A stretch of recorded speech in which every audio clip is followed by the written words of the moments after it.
quel impact la disparition du pape peut-elle avoir sur l'autorité de l'Église catholique en Afrique? Le continent africain, c'est près de 300 millions de catholiques. Donc, c'est un 17%, 18% de la population qui l'est. Donc, et puis, comme c'est un continent en croissance démographique, on peut se dire que demain, après-demain, le catholicisme sera très présent dans le monde et donc en Afrique.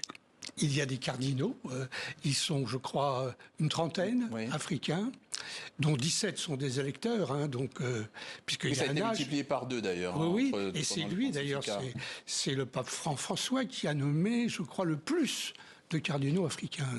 Je crois une dizaine pendant tout son pontificat. Je crois qu'il en a nommé l'an dernier 2. Vous voyez, donc il était, en quelque sorte, pour lui, il était urgent d'en nommer.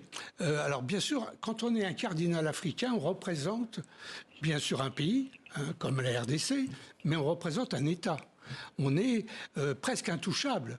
Quand on est un intouchable, ça veut dire qu'on participe à un État mondial et centralisé qui est le Vatican. Pour l'Afrique, avoir des cardinaux, je dirais, dès lors que ces cardinaux sont des cardinaux progressistes, je dirais, pour la démocratie en l'occurrence, en tout cas qui représentent une opinion de leur pays où on veut avancer, se développer en quelque sorte, eh bien en effet, ils représentent quelque chose, une force. Le fameux cardinal Ambongo, qui est un personnage tout à fait important d'un pays, la RDC, 110 millions d'habitants, oui, en conflit évidemment depuis de nombreuses années, en particulier à l'Est, mais cet homme est un homme qui lutte pour la démocratie, enfin en tout cas pour des élections libres et transparentes.